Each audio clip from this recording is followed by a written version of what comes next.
Première partie avec elle et les questions de Thierry Belmont. L'invité de LC Première. Dès le collège, les jeunes sont confrontés à l'orientation. Vers quelle filière se diriger? Le choix n'est pas toujours facile, surtout s'ils ne sont pas aidés. La filière générale, technologique ou professionnelle, la porte qui s'ouvre devant soi n'est pas forcément celle de nos attentes ou de nos rêves. Bonjour Zorgable. Bonjour. Vous êtes la directrice du Centre d'information et d'orientation. L'orientation, c'est souvent un dilemme pour les jeunes.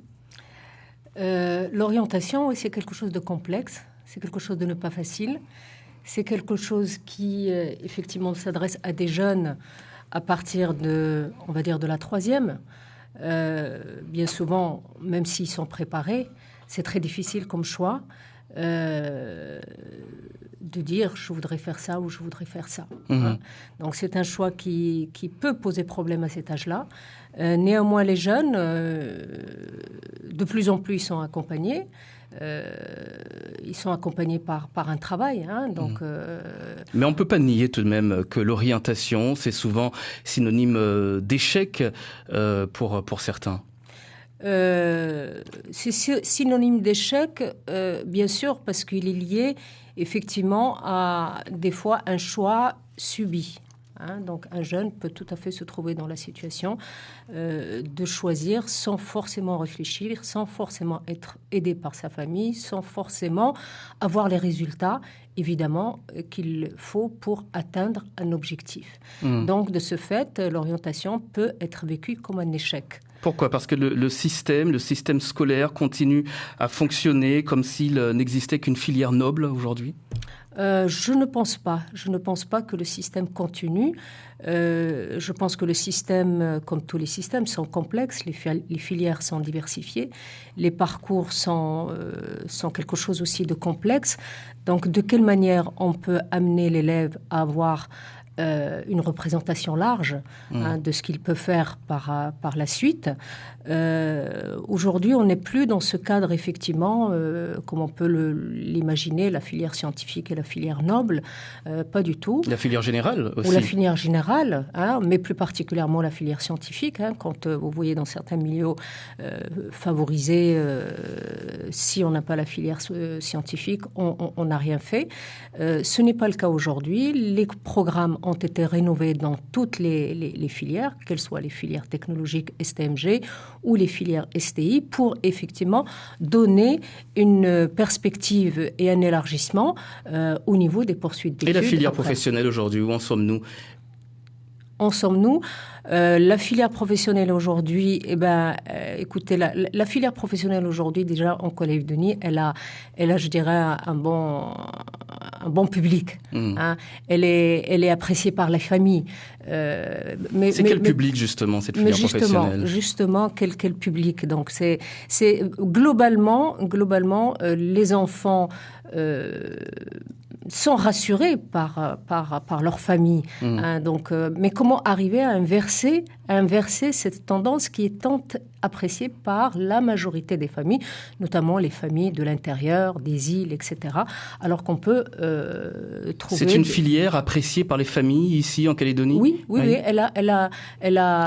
Ça rassure les familles de se dire je vais vers une voie professionnelle, j'ai un métier. Or aujourd'hui, il faudrait inciter davantage à diversifier, à ouvrir, à inciter, à donner de l'ambition aux familles. Les familles pourront nous appeler à 7h10 et confirmer vos propos. Pourtant, on dit souvent que c'est une filière qui souffre de sa mauvaise réputation aujourd'hui. Et c'est plus le cas ? C'est toujours le cas ? Oui, non. Je veux dire que ce soit en métropole, que ce soit, enfin, surtout en métropole. Je veux dire, celui qui va vers une voie professionnelle, c'est celui qui n'est pas capable de faire la voie générale, bien souvent. Donc, c'est par opposition. Ce qui est faux. Aujourd'hui, la voie professionnelle ouvre à la poursuite d'études et vous allez le voir dans les chiffres, vous allez les voir Ceux qui sont dirigés vers la voie professionnelle sont souvent issus de familles modestes et également ce sont pas des élèves que l'on dirige systématiquement vers une voie professionnelle. Ça ne se fait pas comme ça. Il y a effectivement cette réalité où, lors d'un conseil de classe, on va se baser davantage sur les résultats scolaires. Qui dit résultats scolaires plus ou moins justes, on va conseiller à l'élève une voie professionnelle. C'est pas souvent le cas. On a des élèves avec de très bons résultats dont les familles tiennent et persistent pour une voie professionnelle. Ça reste minoritaire quand même. Ça reste minoritaire, pas tant que ça. Je vous assure, pas tant que ça. Ici, on avait le Calédonie, on lutte des fois pour effectivement éveiller et apporter d'autres ouvertures à l'élève. Ce qui suppose un travail énorme. Rassurer les familles, se rapprocher des familles, expliquer les parcours de formation, expliquer beaucoup de choses pour effectivement faire passer ce qu'on voudrait faire passer aujourd'hui à travers effectivement le projet éducatif de la Nouvelle-Calédonie qui est amener 100% d'une classe d'âge à une certification de niveau 5, 75% d'une classe d'âge vers le niveau 4 qui est le baccalauréat. Ça veut dire quoi? Ça veut dire qu'aujourd'hui, vous travaillez en collaboration évidemment avec le gouvernement dans le cadre de ce projet éducatif. Pourquoi? Pour vous rapprocher des familles? Pour déjà instaurer une politique d'orientation en fonction de ce projet éducatif qui a été voté le 15 janvier, comme vous le savez, et qui va être les actions qui ont été menées, le travail qui a été mené toute l'année, va être voté d'ici le mois de septembre pour amener la Nouvelle-Calédonie à son projet éducatif, qui est une école ouverte, qui est une école de bienveillance, qui est une école... Mais vous avez envie de vous rapprocher des familles, Zorgab, parce que vous aviez l'impression d'être un peu loin des familles, tout simplement, des parents, de décider quelquesfois à leur place. Alors, ce qui a été fait aujourd'hui récemment par l'arrivée de Monsieur le vice-recteur, c'est un renforcement effectivement d'apport humain en conseiller d'orientation sur les îles, sur le nord. On a 4 antennes, donc ces 4 antennes, elles ont été renforcées par 2 personnes qui se divisent un secteur. Ça veut dire un secteur avant, chaque personne avait 4 à 5 établissements. Aujourd'hui, elle en a 2, ce qui quand même allège au niveau de la distance, puisqu'on sait que les distances sont longues. Mais en même temps va apporter Quel un rôle doivent rapprochement. jouer les parents dans l'orientation, Zorgab? Quel rôle vous voudriez qu'ils jouent, les parents? Alors, les parents, on peut pas...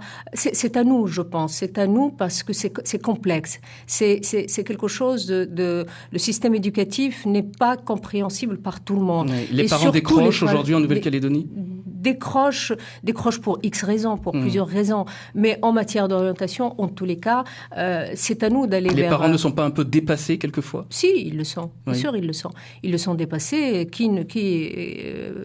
Si on n'est pas vraiment du système, on ne peut pas le comprendre. Donc, il faut aller vers eux, il faut aller vers les tribus, il faut faire des réunions d'information, il faut encadrer le parent, il faut l'introduire dans l'école, il faut lui donner la possibilité, effectivement, par, bien sûr, une information très juste et très précise. C'est pour cela qu'il faut des bons conseillers d'orientation, quelquefois, Zorgab, pour ne pas perdre certains enfants. Oui, il faut des bons conseillers d'orientation, mais pas seulement, parce que l'orientation, c'est quelque chose de complexe. Il faut un partenariat avec les professeurs. Les professeurs, vous savez, ils sont dotés aujourd'hui de missions dans l'accompagnement de leurs élèves. Il faut se rapprocher aussi du monde économique. Il faut que l'école s'ouvre sur le monde économique pour pouvoir amener les élèves à quelque chose de concret. Hein, c'est pas évident de dire à un élève de jouer des notes de piano alors qu'il n'a jamais touché un piano. Donc, il faut absolument que... Et ça se fait aujourd'hui. On est en train. Et la clé, est-ce que ce n'est pas de rester positif toujours? Mon enfant sera peut-être pas ingénieur, mais cela ne l'empêchera pas de réussir. Bien sûr, parce qu'aujourd'hui, avec la loi de 2009, 24 novembre 2009, la formation est tout au long de la vie. Donc, pour exemple, l'année dernière, le CIO a reçu à peu près plus de 300 élèves bacheliers antérieurs à 2015 qui ont fait, il faut le savoir aujourd'hui, la jeunesse, peut-être, elle ose prendre une année sabbatique, elle ose tenter quelque chose. On rentrera plus en profondeur dans quelques instants, notamment dans l'orientation après la 5e, si on dit que c'est pas une classe d'orientation, l'orientation après la 3e, si vous voulez, et puis l'orientation après la seconde également. Vous restez avec nous, Zorgab? Oui, et on vous retrouve tout à l'heure à 7h10 avec les questions des auditrices et des auditeurs, les étudiants, les parents d'élèves, les professeurs qui nous écoutent, qui ont un commentaire à faire sur vos propos. On vous retrouve donc à 7h10 au 258 258.